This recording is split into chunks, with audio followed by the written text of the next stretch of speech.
abandi babaga nga hano abandi bakaba nga hariya bakaba bahazi hari amabato y'abasirikare mbere yuko banakora amasezerano na Gisekedi hariyo abasirikare babo bari basanzwe yo bari baragiye ngo bagiye guhiga Tabara ariko ikintu cyagaza kidutangaza bagaza bagira amaka yabo hano Tabara ikagira amaka yabo hakurya yabo bakahamenya ariko bakananirwa kubakurikira ngo bagende baje kubarasa rimwe niho bashatse gukora ama operation birasa nkaho zari ko gufata ku maso igisirikare cy'u Burundi kigira ubushobozi buke bwo kubatimbura kugira ngo babakuraho biyambaza twirwaneho havuye abasore bo muri twirwaneho bavuye muri headquarters z'abantu bita mu bijabo barazwi birazwi nibo baje kurasa Tabara barayirasa Tabara iratawanyika babwiye abarundi kugira ngo bayikurikire aho yari yagiye bakomoze bayikurikire bayisenye burundu abarundi baranga abarundi ngo banga bari abasore babona kuko izo bari barimo byari nk'imikino ariko nta gahunda bari bafite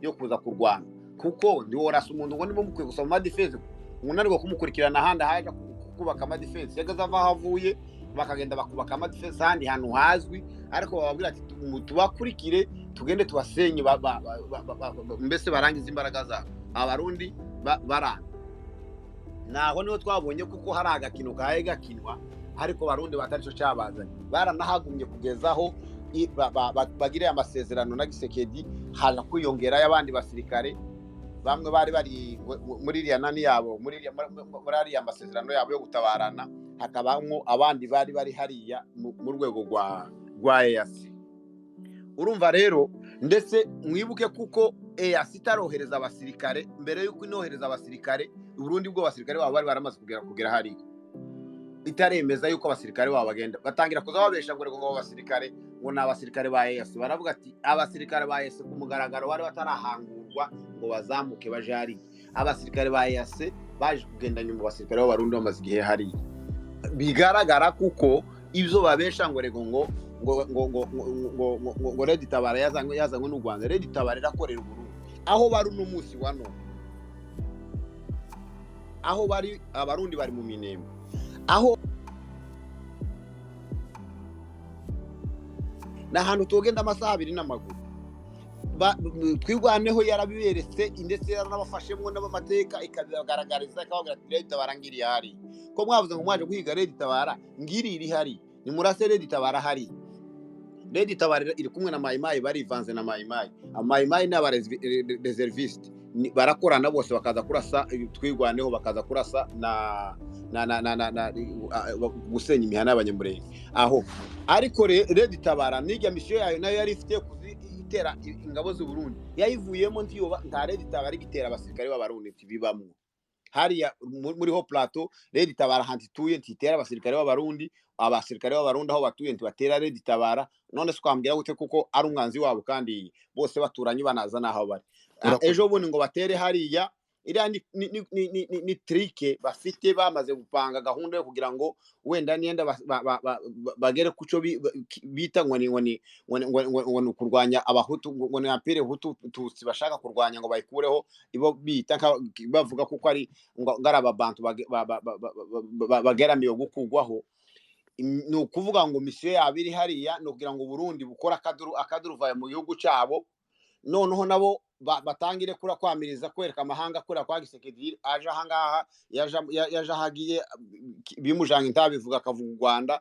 muzagiyemo ikiganira afite kiterekeye kidahuye n'u Rwanda akavuga mu Rwanda nizo biriya nabo batangiye utegereye na discours z'abarundi bafite ubunyine barabayobozi b'abarundi taho zitandukanye na zira za Gisekedi taho none turashaka kumbwira ngo niba tarabakozi babo bazaho Tabara iri kandi Tabara kirazi kinjira mu nani yabo ikica abantu nimba ariko ari ukuri kuko nje ntabyemera yuko ari Tabara yisha abantu nibo bonyine babishiye kugira ngo avance ikibazo cyabo kugira ngo bagere kubyo bashaka kugeraho nta kuntu ushobora kumbwira ngo tuye muri misozi ya Minembwe niho Tabara niho amaka yabari urahazi mutuye ahantu tugenda habe n'isaha 2 ruhora imbere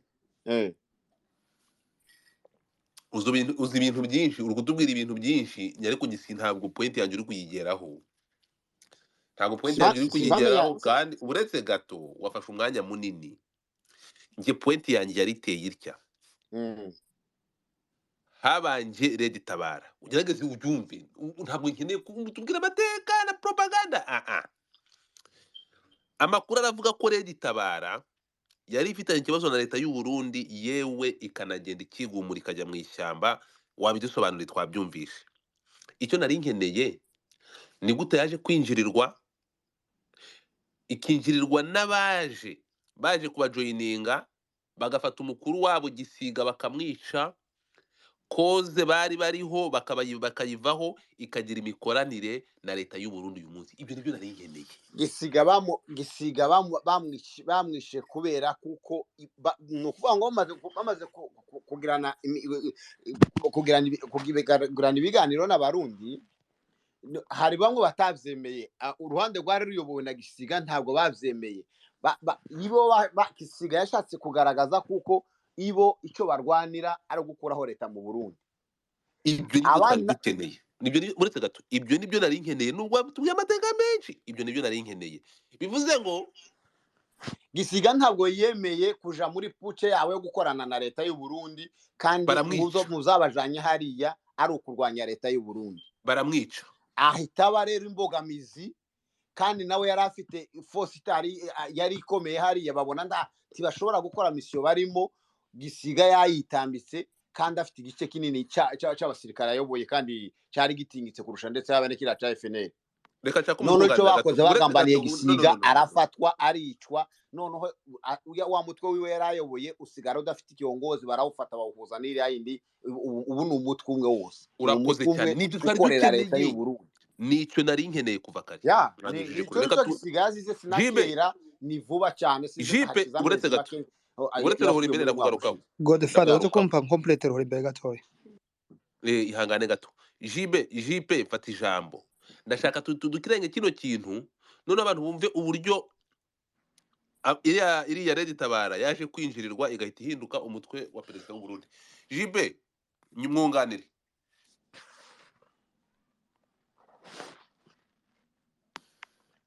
Jipe, animite your mic.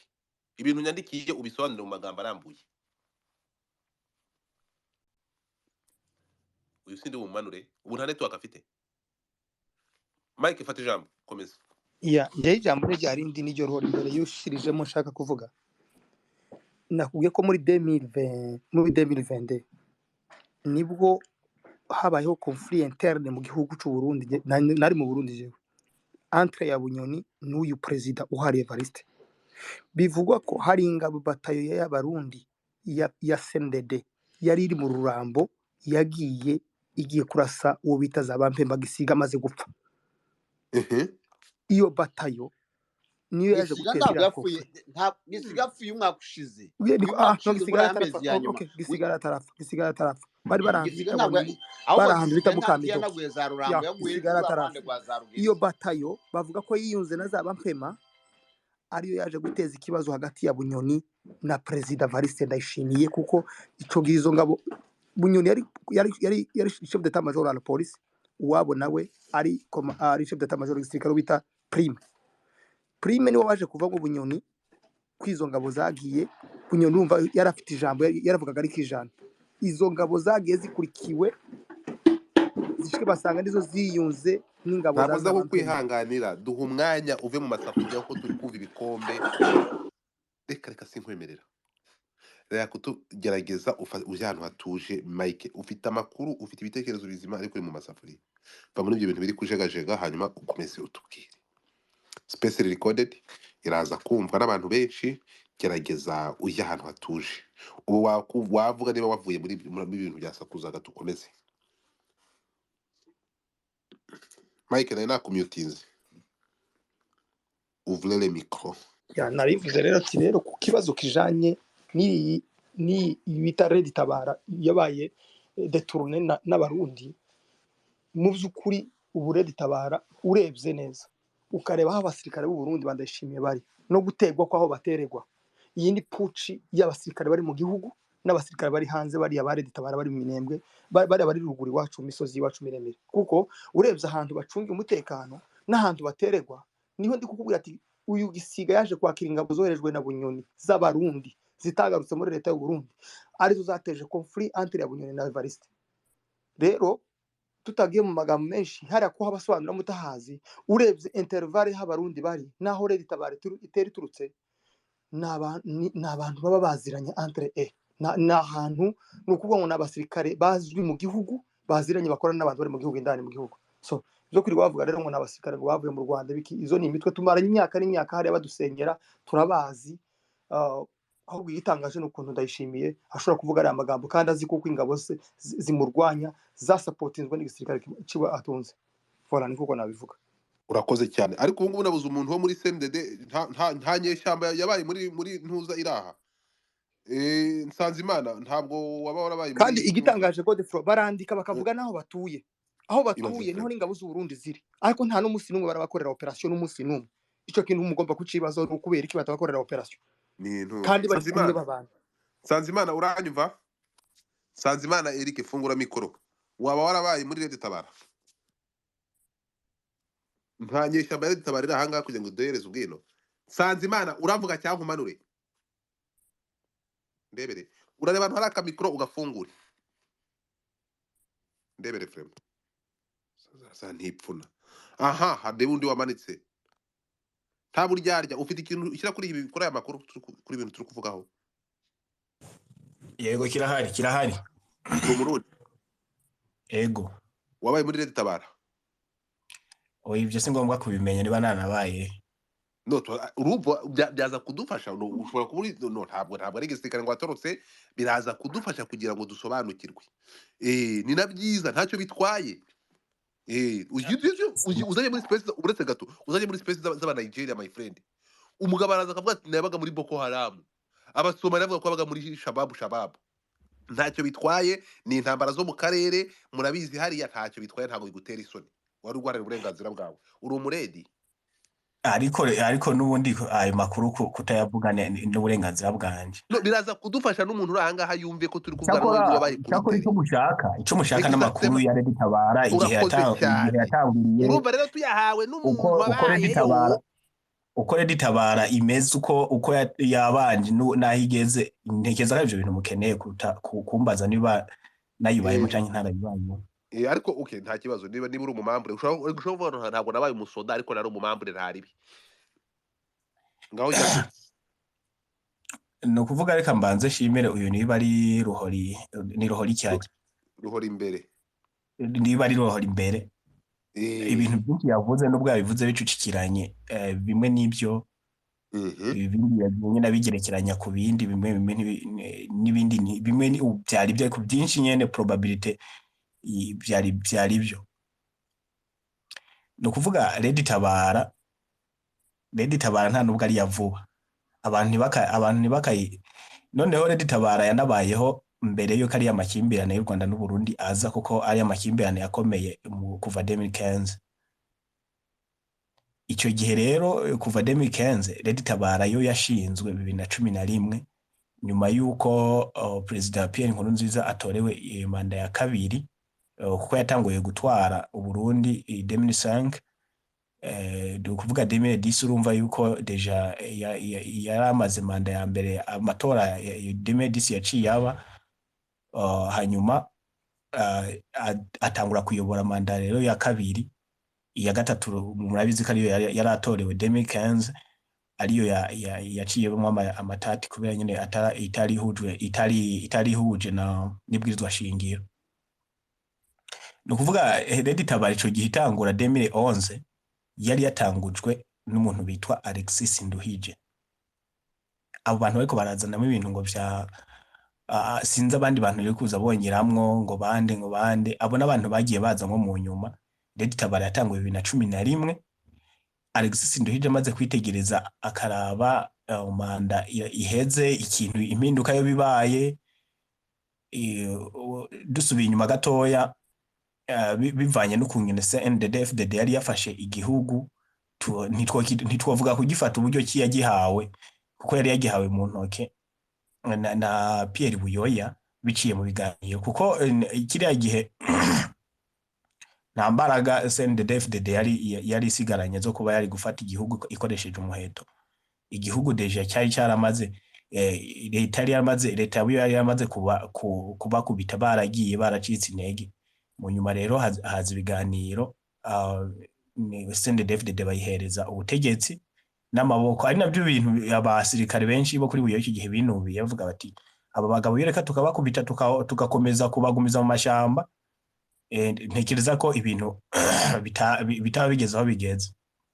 Ni ukuvuga rero 2011 Alexis Ndirije amaze kuraba abona nta mpinduka nyinshi zibaye mu iyo distance yo kuva 2005 2010.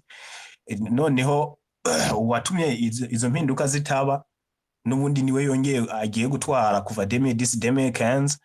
Aravuga ati reka rero abasore banje icyo gihe yarayoboye umugambwe witwa se MSD Rurenza Ngemero, niyo yarayoboye, abantu benshi barawuzi. Niho rero havuye icyo gihe, niho havuye Leta Tabara. Leta Tabara impamvu bavuga ko yoba yabaye formed nyene inyuma y'iki kiringo cya gatatu cya Petero Nkurunziza yarashatse gufata ku nguvu. Kuba ari kumbwira ko Leta Tabara icyo gihe yitwaga Foronabu yaje muri 2010 yaje guruka muri Tabara. Ni ukuvuga Leta Tabara uretse ko itahinduye amazina kenshi, yishobora kuba yahinduye izina kabiri, kuko icyo gihe nyene nicyo nayingiye kujaho. Icyo gihe itangura ntabwo yari Leta Tabara, yitwaga Foronabu. Ego. Foronabu Tabara. Ego. Mu nyuma iza guhindukira kuri Leta Tabara. Mu bisanzwe impinduka za Leta Tabara zabereyemo indani muri Leta Tabara. Ntabwo bijya cyane. No kuvuga Leta Tabara rero ibaye Leta Tabara, abantu bakika ko bavuga ngo iri mu Rwanda, ngo iri trend mu Rwanda, ngo ibintu byose ngo ibiryo biherwa mu Rwanda niki. Reka tuvuge kuri icyo kintu rero cyuko bavuga yuko Leta Tabara iri mu Rwanda, ibiryo ibiherwa mu Rwanda ariho ifite ikibuga, ari ifatira imyitozo. Sinzi ko mbere yuko tujya kuri icyo kintu hari ikintu umwe mutasobanukiwe cyangwa wowe Godfather utasobanukiwe. Numva ari nacyo kintu cyari twari dukwiye kuvugaho cyane cy'ukuntu bavuga ko Leta Tabara irimo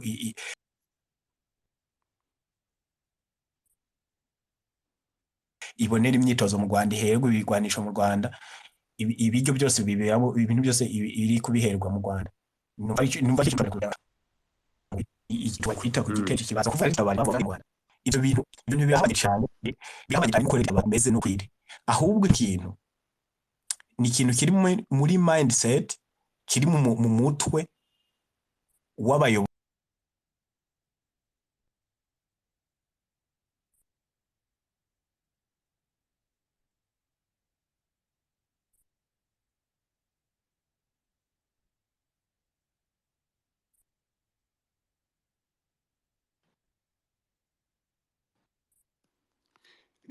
Uyu muredi nitari kumwumva agiye nyine cyangwa namwe nuko mu Rwanda bagenda mu Buganda. Ivyo birazwe. Redi byapfuye urongera usubira inyuma. Asubira inyuma. Kuvuga abantu bamaze guhunga mu bwo buryo bagiye bahungira mu bihugu bitandukanye.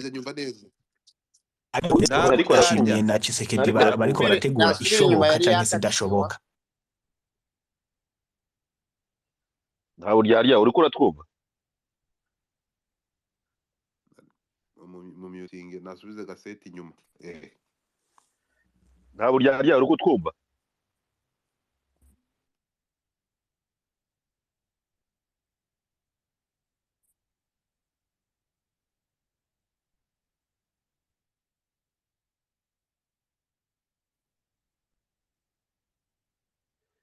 Yabarutse arongera azamuke. Ubu Patrick yaba akomereza aho yaragejeje. Nkomeza aho yaragejeje ndazi ibyo yaragiye kuvuga.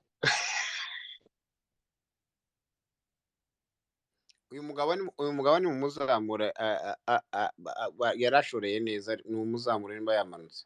Erega no muredi namwumvisha, no muredi munzamure Leta Tabara nazamuke. Baba dufite umuredi Tabara tukajya no musendede FDD ibyo nta buryarya zamuka tena.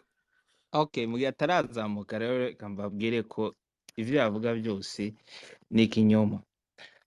Uri ikicucu watazi igitekerezo cyawe kuvuga ko ibyo ari kuvuga ari ikinyoma. Tanga point yawe ureke kunenga ibyo undi yavuze bibaye ibinyoma gute se wetanga view yawe abantu baraza kujudginga ya uri muzima mu migumuko abajene benshi mbere yuko leta baribaho hari abajene benshi kwari usa n'abanyamurenge we ntuza kwari usa n'abanyamurenge ko wiyitirira nturi umusenidede komeza ya muri iyo migumuko rero harimwo amoko yose n'umuntu wapfuye bwa mbere yari umwana witwa Nepo Useni ndagira ngo yari umuhutu ntabwo yari imigumuko gusa y'abatutsi so aho ngaho rero hari abajene benshi bateguriye iyo migumuko noneho bazwa kwinjizwamo ibigwanisho bababesha ngo hariho ngo kubera ko igisirikare cyose cyava muri leta kubera iriya migumuko nyene no kutemera ibwirizwa shingiro bose barahunga noneho biyita forebu niyo yari yiga nico ca ni forodebu ikibazo rero wowe utanga n'amakuru ni forodebu ntabwo ari forebu no forebu ni umugambwe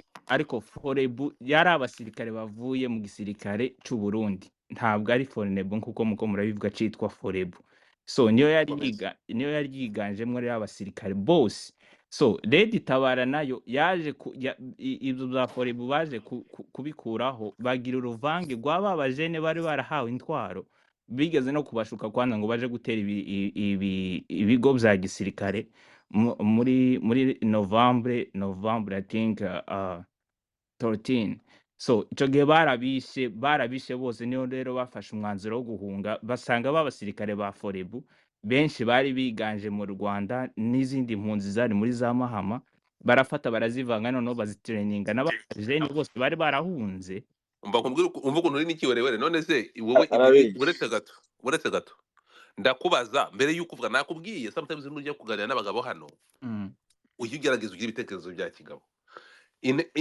inkambi za Mahama zibaye ejo muri 2015 sibyo ra yes rero turi kuvuga iriho kuva 2010 ico ni ikinyoma ntabwo yari Leta uretse gato Gisiga yageze mu minembwe ryari 2015 Gisiga ahubwo Gisiga yajabukanye na Leta Tabara bavuye mu Rwanda igihe abari bakuriye Leta Tabara benshi basigaye mu buhe mwaka yajabutse 2016 ariko uri muzima yajabutse jipe ibiravuga nibyo jipe ngo yo bibenya ko ari umunyamurenge uriye ko tabaye mu Burundi je ndiko ndakubwira ibintu nabaye Patrick uri umurundi ibyo uyu mugabo avuga nibyo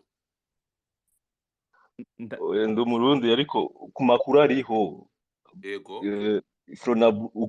ujya yitwa gute ujya mutipa ahejeje kuvuga yitwa nta buryarya wongera ugaruke bitwa Fronabu Tabara ivyo nivyo bagiye muri kuva 2010 kandi barabajene benshi ba BJ nta basoda bari barimo hari umuntu ugiye ko wigeze kujya mu minembwe agiye kureba Leta Tabara inde ni umuntu wambwiye ni Maneko wambwiye ko yagiye mu minembwe ajyanye na Leta Tabara ndi kumubona muri space uzaze kutubwira ukuntu wagiye muri wajyanye imikoranire na Leta Tabara komeza hanyuma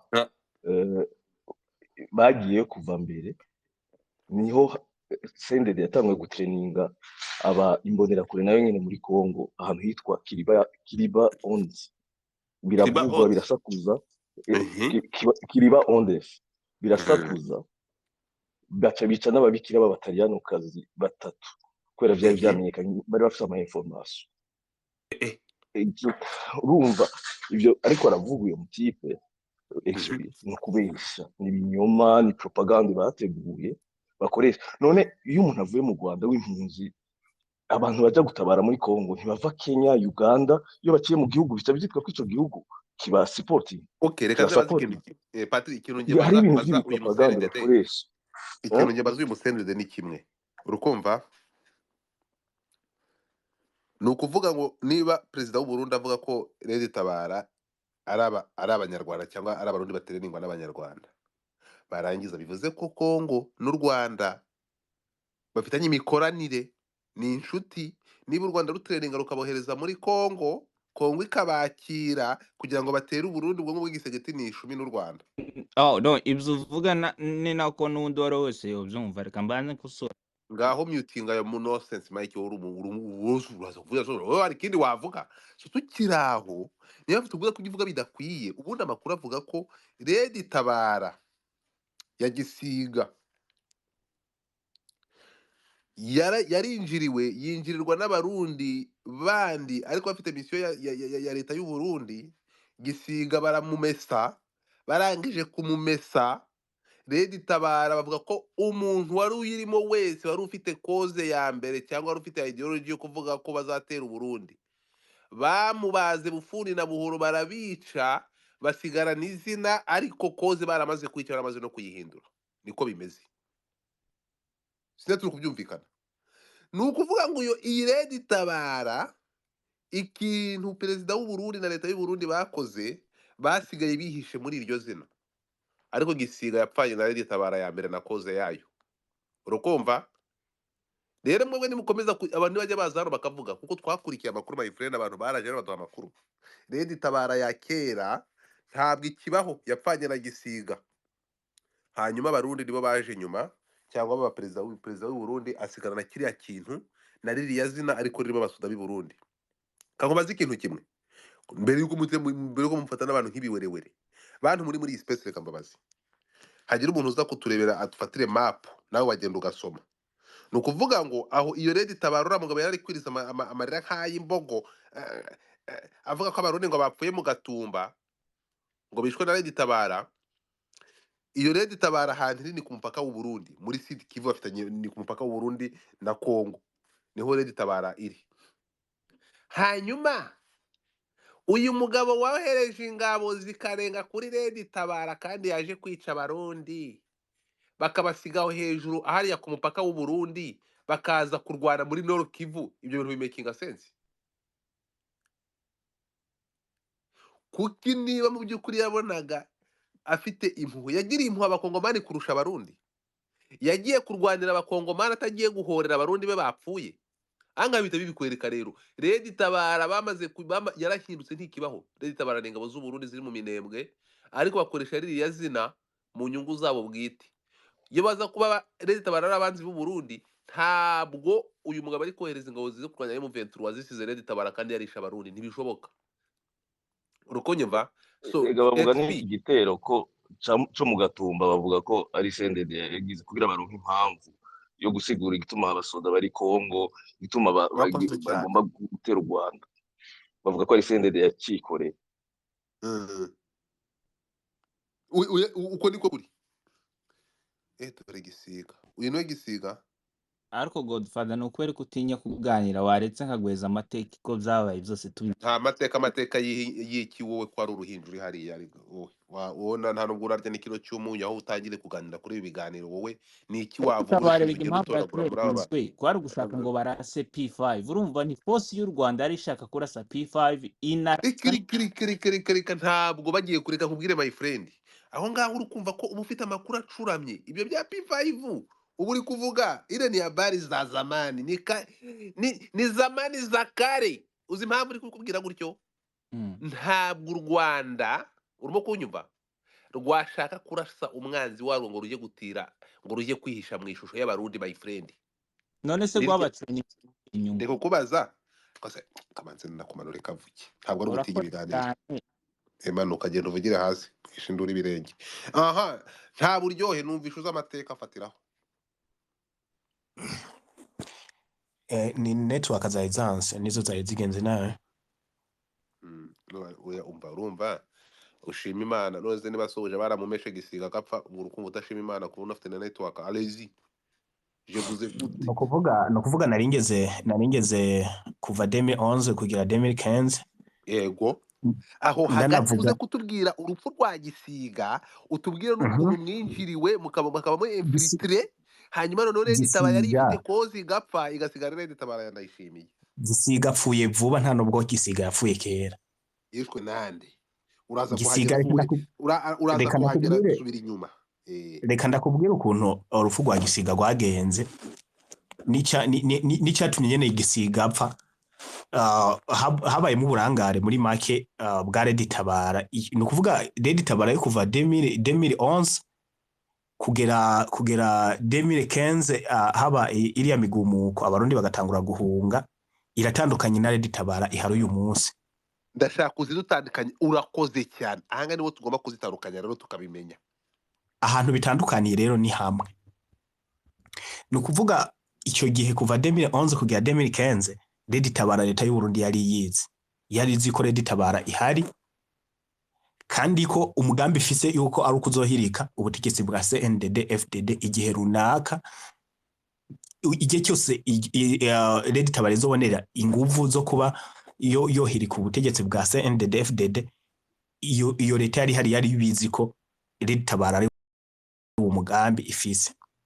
Ni ukuvuga hamaze kuba ziriya mvururu abarundi bagahunga. Abarundi bagiye bahungana n'imbonera kure zirimo n'abasirikare ba leta bagenda bahungana mu bihugu bitandukanye kugira baze bagende bajoyininge muri Leta Tabara nk'abantu b'impunzi nyene bafise igitekerezo kimwe, bafise cause imwe yo kuba Leta Tabara yo haba yo natera yo nahirika ubutegetsi.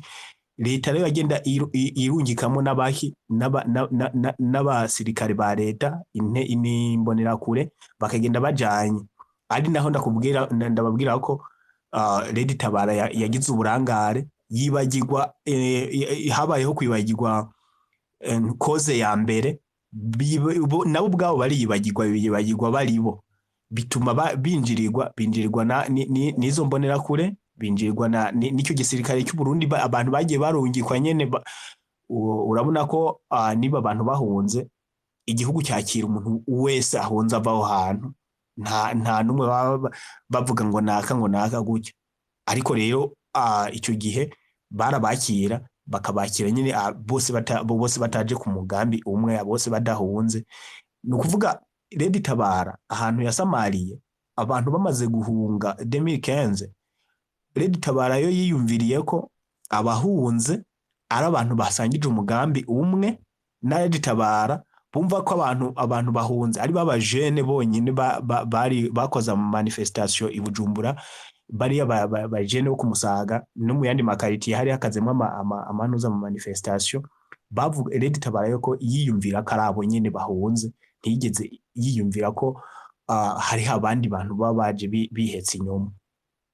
Ahantu rero bitandukaniye icyo gihe Leta Tabara yisitangura kurokirita abasirikare bashasha bo kuja muri Leta Tabara.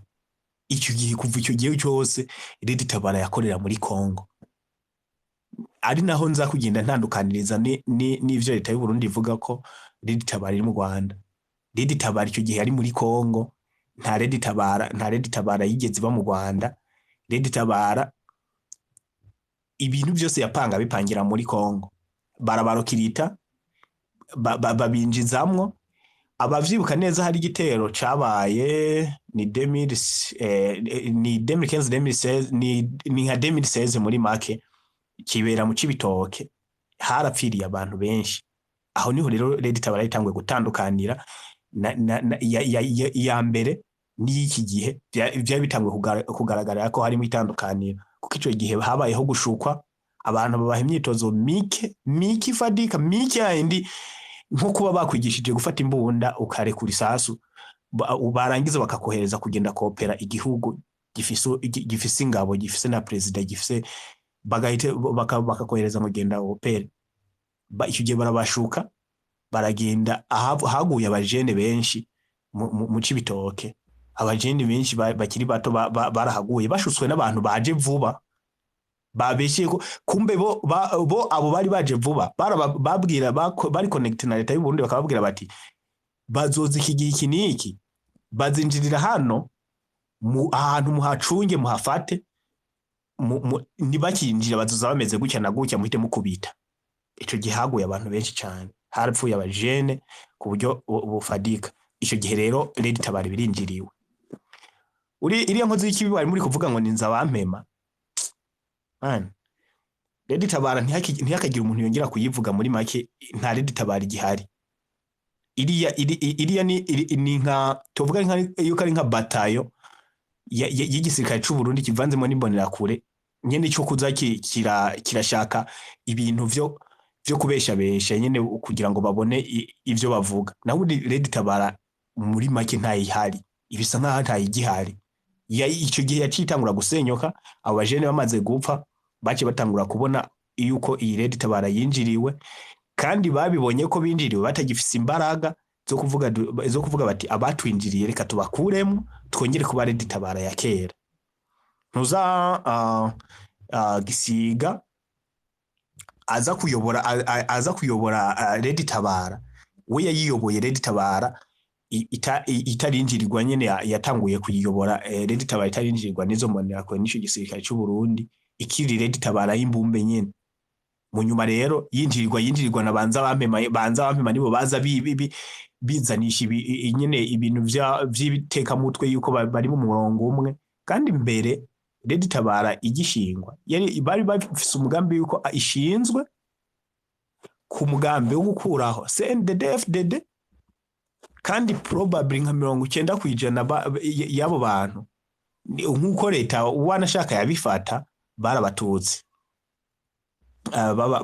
baba jene nyene bo mu Burundi nibo bari bayifonze bayobowe na ntuzana Alexis Nduhije kuko uyu mugambwe wa MSD abawuzi barazi yuko nta basaza bari barimwo abantu bakuze cyane wari umugambwe w'abajene abantu bakiri bato nyene ni ukuvuga rero ahantu bihurira no kuvuga ko Leta Tabara ikorera mu Rwanda ibintu byose ibifatira mu Rwanda ubufasha bwose buronyera mu Rwanda ni cya gitekerezo cyuko Leta Tabara yafonzwe n'abatuzi iki kintu na internet nayibuze ndiko ndavuga ku iki kintu igihe organiza we Godfather organiza noza space yo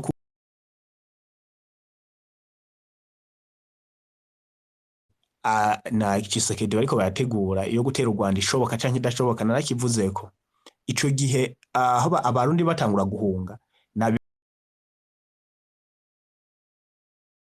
gapfe ndibuka speech yavuze Pierre Nkurunziza yaravuze ati abantu barahunze turabonye ko igihugu abantu benshi bavuyemo bahunze atariko ndemera abahungiye Tanzania nuvuga ititire wavuze ngo abarundi ngo babaga mu Rwanda leta yabo yabihakanye ntabwo yabigaramye bwa mbere yaravuze ati Tanzania abarundi bagiye ndabumva abarundi bagiye muri Kongo ndabumva abarundi bagiye mu Buganda ndabumva ariko abagiye mu Rwanda ntabwo ndabumva jewe sindabumva abarundi bagiye mu Rwanda baratashe